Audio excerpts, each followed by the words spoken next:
The old clock on the mantel had to be wound every Sunday. Silas never remembered. The habit was mine. My knuckles were stiff. The cold had settled deep in them this year. It was a thief that slipped in through the window frames and under the doors, a presence that was more than just a lack of heat. It seeped through the fine wrinkles of my knuckles, past the skin, past the muscle, a deep, settled ache that felt like it had reached the marrow of the bone itself. But the small brass key still fit between my thumb and forefinger. Its edges were worn smooth from years of turning. A low grating sound came first, the sound of old brass against old brass. Then a turn, a second turn, the soft metal clicks echoing in the quiet house. My shoulders hunched with each click, a small involuntary tightening. My breath hitched in time with the sound, held and released with each ratchet of the mechanism. The air carried a thin, sharp scent of lemon polish from my morning's work, a chemical brightness that could not quite cover the other smells.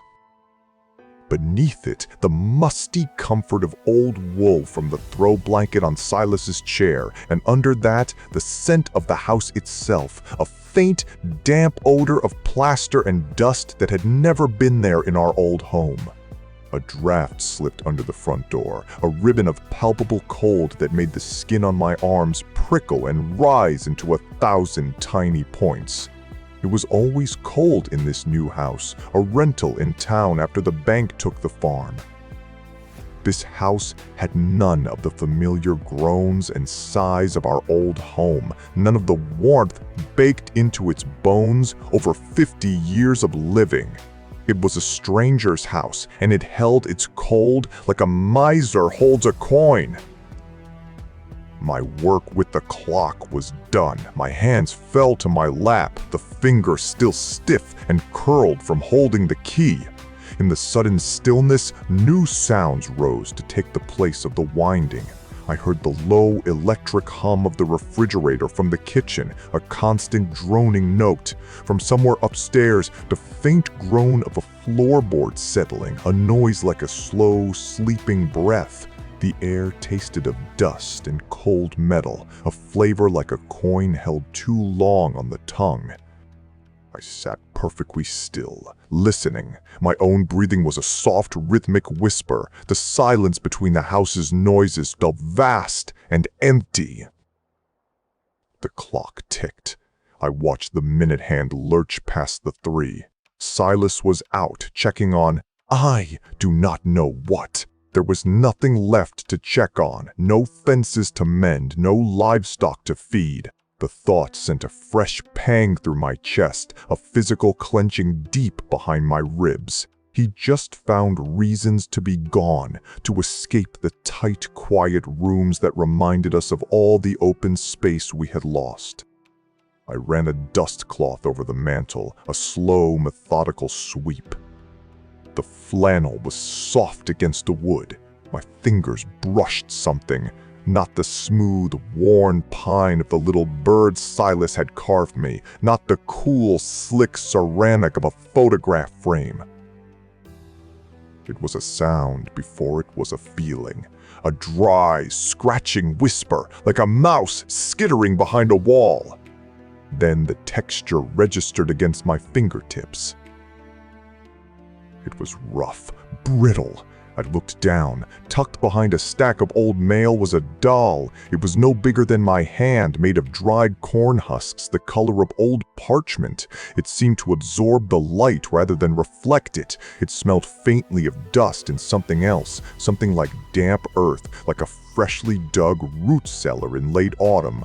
I could almost hear the spade cutting into the soil, the soft thump of dirt hitting dirt. Its arms and legs were just twisted bundles of husk tied with brown twine that looked old and frayed.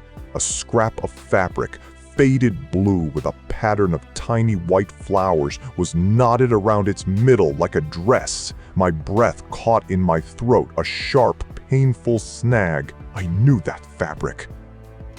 It was from the dress I wore to the county fair in 1952, the one I had whipped on a nail and mended with my own thread, the one I had finally cut up for quilting squares decades ago. A single strand of silvery gray hair was caught in the twine at its neck. It shone with a dull light.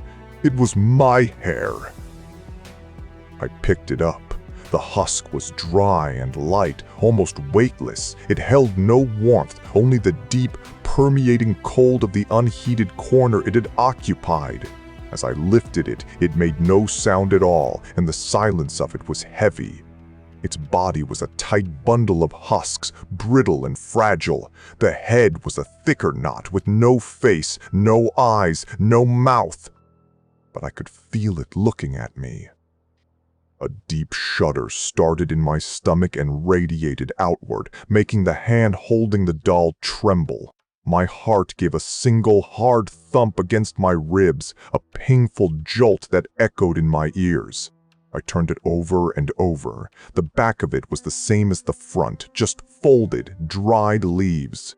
I saw now that the twine binding it was not just old, but stained in places, with dark spots that had soaked into the fibers.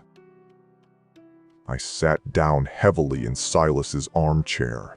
The springs groaned in protest, a long metallic sigh that seemed to complain at my weight.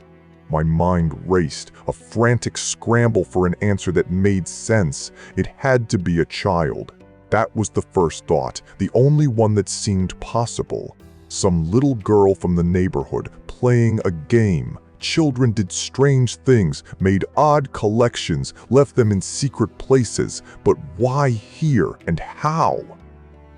The fabric scrap was the sticking point. It could not just be a coincidence. I kept my quilting box in the bedroom closet, buried under winter blankets. No child could have gotten to it. I had not opened it myself in months, so that could not be right. My mind cast about for another answer. Perhaps it was Silas. A prank, a strange, clumsy attempt at a gift. The thought died as soon as it formed. Silas had not made a joke in years. He would not know where the fabric was, and he certainly would not craft something so particular. He would see it as junk, as clutter. His hands were for mending fences and holding tools, not for twisting corn husks and twine. It was not his way. So, if not a child and not Silas, then who? The explanation circled back, a dog chasing its own tail, and landed where it began. It had to be a child who had, by some impossible chance, found the fabric scrap. Maybe it had fallen from the trash, though I could not remember throwing it away. And the hair from my brush. Yes! That was it, just a child's strange little game. It was the only explanation that did not make the house feel colder, that did not make the silence feel like it was watching me. I would ask at church tomorrow. Someone would know. The tightness in my chest eased, just a little. The rational thought of asking at church, of bringing this strangeness out into the light of a Sunday morning, felt like a solid handrail on a rickety staircase. I focused on the familiar weight of Silas's chair beneath me, the scent of his pipe tobacco that always lingered in the old wool, a smell of smoke and sweet earth. The steady ticking of the clock now seemed reassuring again, a mechanical heartbeat for the house. Everything was normal, just a strange object easily explained away. The world outside the window was just a quiet street, not a place of hidden intentions. I tucked the doll into my apron pocket. The rough husk scratched against my leg through the thin cotton, a constant, irritating reminder. I could feel its shape, its likeness, its presence. When Silas came home, the smell of cold evening air clinging to his coat like a second skin, I stood from his chair. The sound of his heavy boots on the wood floor was the only greeting. I asked him, See anything strange on the porch today, Silas? He grunted, pulling off his boots with a sigh of effort. Just the usual. I held it out. My hand was steady, but the doll felt like it was vibrating, a tremor I could feel in my own bones. You didn't find this. Put it there. He squinted at it, his face a mask of disinterest, his eyes not even truly focusing. What is that thing? Some kind of trash? He would not even touch it. He recoiled, a small, almost imperceptible movement, as if it were something foul. Looks like something one of Millie's kids would make. Throw it out, June. You keep too much junk. He dismissed it. He dismissed me. He walked away toward the kitchen, his stockinged feet silent on the floorboards, leaving me standing there with the little husk person in my hand.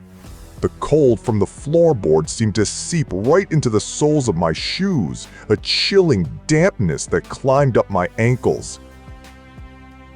I did not throw it out. My fingers closed around it. I stood alone in the living room for a long time, listening to the clink of a glass from the kitchen, the rush of water from the tap. The air tasted of nothing. My hands, one holding the doll, one hanging limp at my side, felt numb and useless. Finally, I moved. I went to my room, the doll still clutched in my fist. I wrapped it in a clean white handkerchief and put it in the back of my sewing box, underneath the spools of thread and the half-finished repairs. Hiding it felt both foolish and necessary. The next morning, I started watching. Waking before the sun, I would sit with a cup of tea at the kitchen window, the ceramic warm against my cold hands. I watched the world outside take shape, the gray and quiet street, the houses of our neighbors just dark shapes against a bruised sky. The air smelled of brewing tea and the gas from the stovetop. With every sip, a little warmth would spread through my chest, only to be chased away by the chill coming off the window pane. I was looking for a child, for a flash of movement, for a sign of someone playing where they should not. My body was stiff, my neck aching from holding the same position. I saw nothing. The mailman, Millie's car pulling out of her driveway, the neighbor's cat, nothing else. The days grew shorter. The cold deepened, becoming a constant companion, a weight on my shoulders. One afternoon, while dusting the living room, my hand fell on the small wooden bird Silas had carved me for our 20th anniversary. He had made it from a piece of pine that fell from the big tree by the barn on the old farm. It was simple, no paint, just the smooth, sanded wood, its wings half spread as if it had just landed or was about to take flight. I picked it up, feeling the familiar solid weight in my palm. It had sat on the mantel for years, a silent witness to our lives. I barely saw it anymore. It was just there, part of the scenery, like the stain on the rug or the crack in the ceiling. It smelled faintly of pine and lemon polish. I set it back down in its place and continued my work, the dust motes dancing in the weak afternoon light. A week after I found the doll, I went to get the mail. The thin metal of the mailbox flag was cold enough to bite, a sharp, stinging pain against my fingertips. Inside, tucked between a bill and a circular for the Piggly Wiggly, was a bundle. A sound came first, a soft crinkling, followed by a rustle as I drew it out. It was a clutch of black chicken feathers and brittle brown twigs tied tightly with a piece of black thread. It looked like a dead bird, broken and wrong, something a cat would leave on a doorstep. My hand trembled as I held it, the feathers sharp and stiff against my knuckles. A metallic, coppery smell rose from it, sharp and unpleasant, the smell of blood, faint but unmistakable. The bundle was cold, not just from the weather, but with a dampness that seemed to generate its own chill. I looked up and down the empty street. Not a car, not a person. The mailman was already 2 blocks away, his truck a red and blue speck disappearing around the corner. He could not have missed this. It was right on top of the letters. Had he put it there? The thought was absurd. Gus was a kind man who always asked after Silas. I dropped the bundle into my coat pocket. This was different. The doll could be a child's game, a strange but innocent token. This felt like something else. This felt like hate. My heart hammered against my ribs, a frantic, panicked beat. A voice called out, making me jump. "June! Is everything all right, dear?" It was Millie, our neighbor from across the street. She bustled over, her face a picture of exaggerated concern, her coat wrapped tightly around her plump frame. Millie was a good woman, a widow, always ready with a casserole dish or a kind word. She was the first person to welcome us when we had moved into this sad little house. I tried to hide my hand in my pocket, but it was too late. Her eyes, small and bright, fixed on my hand as I fumbled with the house key. "Oh, my lord! What on earth is that?" I could not speak. The words were stuck in my throat, a thick, unmovable lump. I just opened my hand and showed her the thing. She clucked her tongue, a sound of pity and condescension. "Now, June, don't you get spooked. It's just kids. This time of year, they get up to all sorts of nonsense. Halloween is over, but they carry on. It's a local thing. Superstition." She took a step closer, her voice dropping to a conspiratorial whisper, her breath a warm, sweet cloud in the cold air. "They say things like this can ward off bad luck, or bring it. Depends who you ask. It's foolishness is all." Her explanation was a warm blanket on a cold day. It was simple, it was logical, it pushed the formless fear into a manageable shape. Kids. Superstition. Of course. It was a thought I could hold on to, a solid thing in the swirling confusion. First, it was the thought that it was a prank. But who would be so cruel? Then, maybe it was a warning. But a warning about what? Millie's idea that it was just a local tradition, a piece of meaningless folklore acted out by bored teenagers, felt the most plausible. It required no malice, no specific target. We were just new, easy marks for a silly game. It had to be that. I felt the tight band around my chest loosen a little. I let out a breath I did not realize I had been holding. "You think so?" "I know so," she said, patting my arm. Her hand was warm through my coat sleeve, her touch firm and reassuring. "You just throw that thing away and don't give it another thought." Her confidence was infectious. For a moment, standing on my own cold porch, I felt a surge of warmth and relief. The world seemed to right itself. The coppery smell from the bundle was probably just rust or my imagination. The street was just a street. Millie's smile was kind. I was being silly, a nervous old woman in a new town.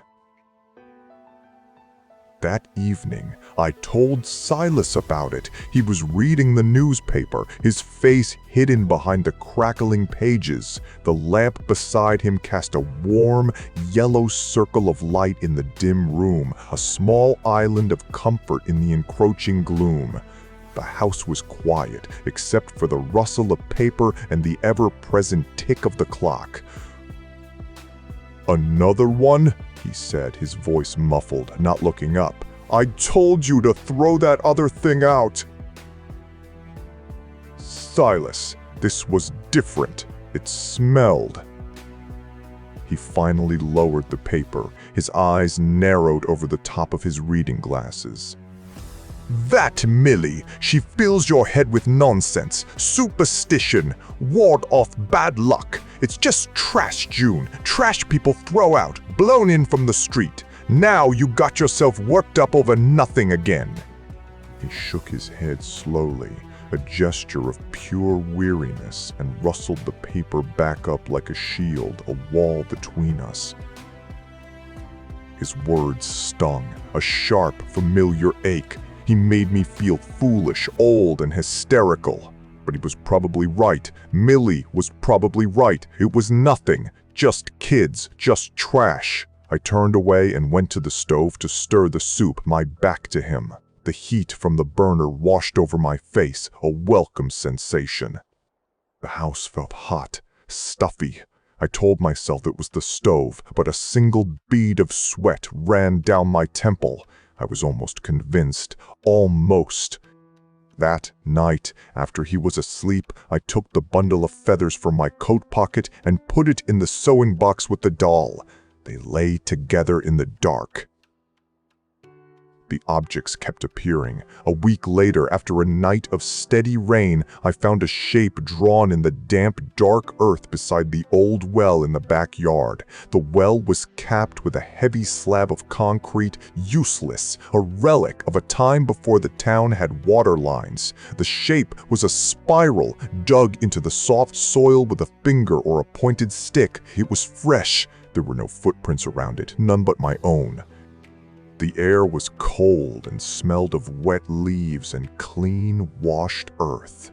I stood there, my arms wrapped around myself, staring at it until the cold made my eyes water. It looked like water going down a drain, a slow, inevitable circling toward a dark center. My heart began to beat a slow, heavy rhythm against my ribs. I did not tell Silas. I did not tell Millie. I took a deep, shaky breath that tasted of rain, and I smoothed the dirt over with the toe of my shoe until the spiral was gone. I found myself in a state of quiet waiting. My hands were never still. I would sit in the kitchen shelling peas or polishing silver, my fingers performing the familiar tasks while my ears strained to hear any sound from outside. The silence of the house was different now. It was not empty. It was filled with a sense of anticipation, of listening. The air tasted metallic and thin. I kept the doors locked, even during the day.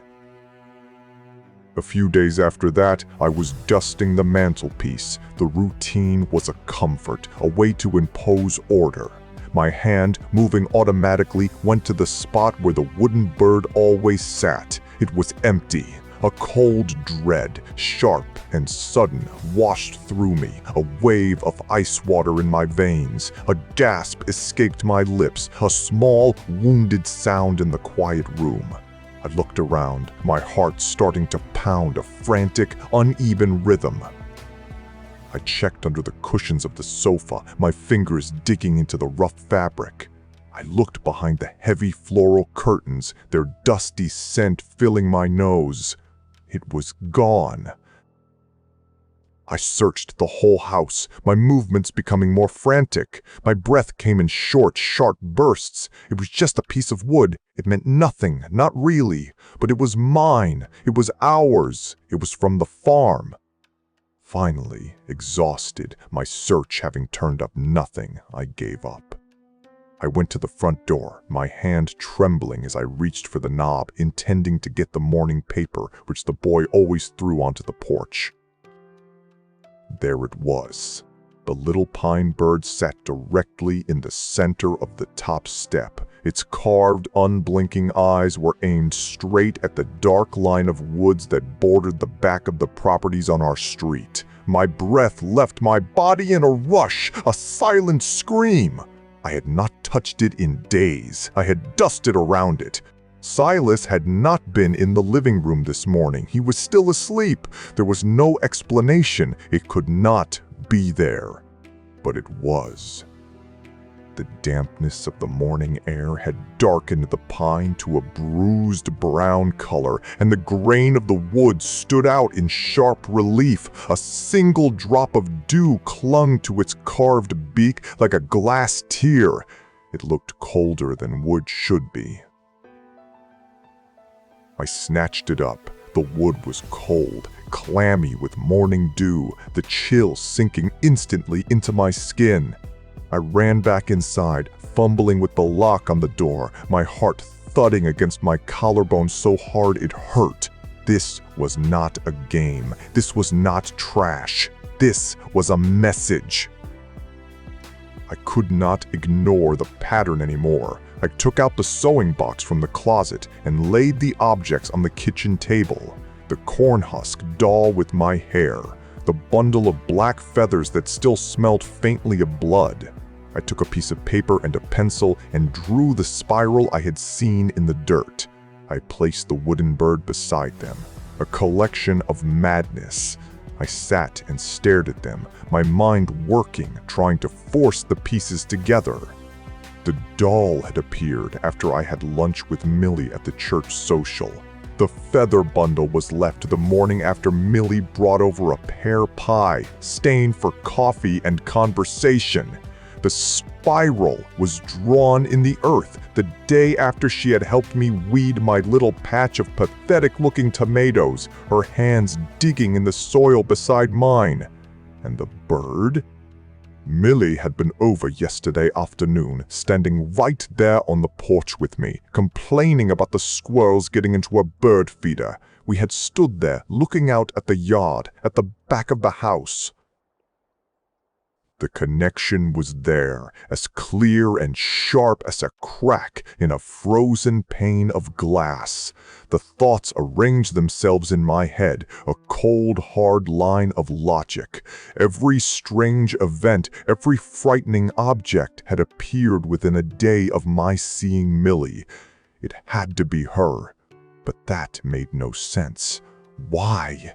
What had I ever done to Millie? She was kind, helpful, a good neighbor. It was a monstrous thought, an accusation against the only person in this town who had shown me any warmth. It had to be wrong. That afternoon, I saw her from my kitchen window, walking back from the direction of the woods behind her house, a small basket in her hand. A little while later, she came over, knocking softly on the front door. She held out a small glass jar. "Brought you some of my sassafras jelly," she said, smiling her wide, kind smile. Her teeth were very white. "Good for what ails you."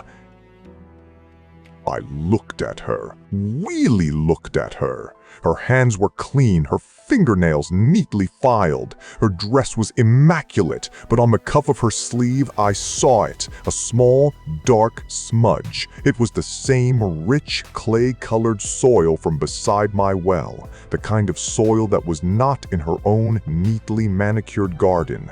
A cold certainty settled in my stomach.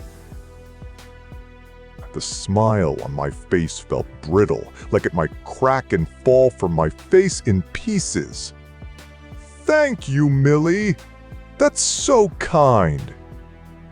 The next day, I walked across the street and knocked on her door. I had to know. The sound of my own knocking was loud and hollow. The house smelled warm, of yeast and cinnamon and something sweet, baking. It was a comforting smell, a safe smell. It made my suspicion feel like a madness. She ushered me into her spotless kitchen, wiping her hands on her apron. "June, what a nice surprise! Come in, have some coffee." "I can't stay, Millie," I said. My voice sounded thin and reedy in the warm, fragrant air. "I just wanted to ask you something." I took a breath, the air thick with the smell of cinnamon. "That soil, yesterday, on your sleeve, it looked just like the clay from down by my well." Her smile did not falter for a second. She laughed, a light, airy sound that filled the kitchen. "Oh, this old thing!" She looked down at her clean dress, a different one from yesterday. You have sharp eyes, June. I was digging up some sassafras root down by the creek yesterday. For tea. Good for a cough, you know. The soil is all clay down there. It was a perfect explanation, a reasonable explanation. Of course, the creek ran halfway to the woods. The soil there was much the same. She could not have known I had seen a spiral. She could not have known I was watching her. She could not have known about the bird or the doll or the feathers. I was being a foolish, paranoid old woman, seeing patterns where there were none. My suspicion was a poison, and I was feeding it to myself. I was the one making my own life a misery. Of course, I said, forcing a smile that felt more real this time. A wave of shame washed over me. That makes sense. I left her house feeling more confused than ever. The air in her kitchen had been so warm, so still and safe. Too warm. It felt like the heavy, oppressive air before a bad thunderstorm. I walked back to my own cold, quiet house, the feeling of dread returning, a heavy stone in the pit of my stomach. Silas started coughing a few weeks later.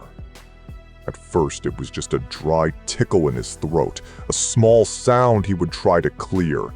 Then it settled deep in his chest, a wet, rattling sound that shook his whole frame. Each cough was a harsh, tearing noise that seemed to echo in the silent house. I would flinch every time I heard it, my own chest tightening in sympathy. The doctor said it was bronchitis, gave him a bottle of dark brown syrup that smelled of licorice, and told him to rest. But the cough did not go away. It clung to him, sapping his strength day by day. The sturdy oak of a man I had married began to look frail, his skin pale and papery. He spent most of his days in his armchair, dozing, the newspaper forgotten in his lap. The cold in our house seemed to have found a home inside him. One rainy Tuesday, I decided to pack away the summer quilts. The air was heavy with the smell of wet earth and decay blowing in from outside. I pulled the old steamer trunk out from the back of the hall closet. The scraping sound of it dragging across the floor was loud and grating. It was filled with linens we never used, things from the farm we did not have room for here. As I lifted out a stack of yellowed sheets, my fingers brushed against a lump in the fabric lining of the trunk lid. The lining was old, faded damask, and a section of it was sagging. A seam had come loose. Curious, I pulled at the thread. It came away easily. A pocket. Someone had sewn a hidden pocket into the lid of the trunk. My trunk! It had been my mother's trunk before me. Inside, my fingers closed around something solid and square-cornered. It was a small book, the kind with a cheap cardboard cover and a black binding. A diary. I opened it. The handwriting was mine, a younger version of it, looser, more hurried, but unmistakably mine. My name was on the first page, June Miller, and a date from 6 months ago, the week we moved into this house. I sat down hard on the floor, the cold of the wood seeping instantly through the thin fabric of my dress, a damp chill that spread through my thighs and hips. I did not remember this book. I had never kept a diary in my life. I started to read. The entries detailed my meetings with Millie, but they were wrong. They were twisted. They were her words written in my hand. October 14. Millie showed me how to make the doll today.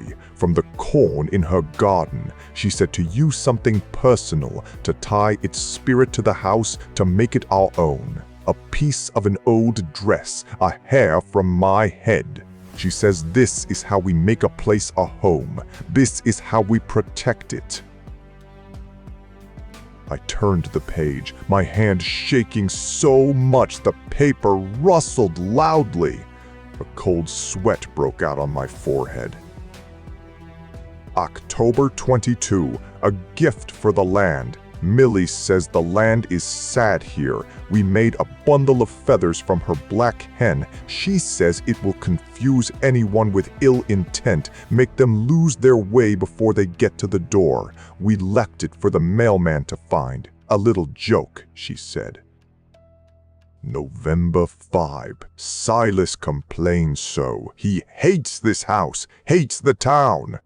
Millie says his spirit is wandering, looking back at the farm. She showed me the spiral, an old sign for binding, to keep a person in one place. I drew it by the well, where the water is deep and still, to keep him here, with me. I felt sick.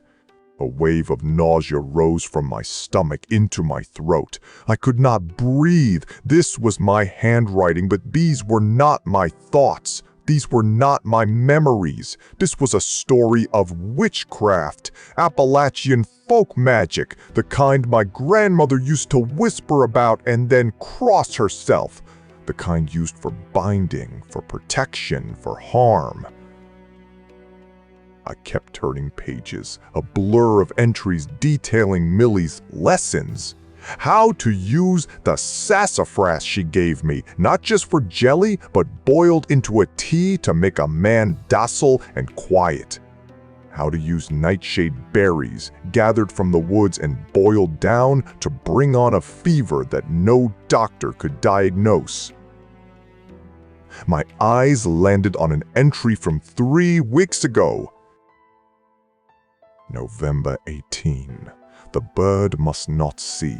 Millie says the bird Silas made holds a piece of his soul, his spirit house. It watches over him. For the other work to take hold, its eyes must be turned away.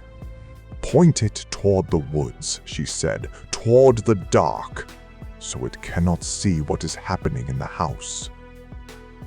I scrambled to my feet, the diary falling to the floor. I went to the mantel. I picked up the wooden bird. I ran my thumb over its smooth head, its carved beak, and then I saw it. A tiny, almost invisible sliver of wood, no bigger than a fingernail clipping, wedged into the join between the head and the body. It was forcing the bird's head to be turned just slightly to the left, just enough to be aimed not at Silas's chair, but at the window that looked out on the woods. I had done that. The book said I had. I had no memory of it. I let the bird fall from my hand. It hit the thin rug with a soft, muffled thud. I staggered back to the trunk and picked up the diary. There was one last entry. The page was still crisp, the ink dark and fresh. The date at the top was this morning. December 10, I read the words, my own handwriting. Silas's cough is deep, his spirit is weak, it is ready to travel. Millie says the old medicine is not working, not fast enough. A lasting peace is needed. A tea made from sassafras root to soothe the throat. And one other thing. To soothe the heart. I read the last line again, the last 2 words. My own hand had written them. For a lasting peace. Deadly nightshade.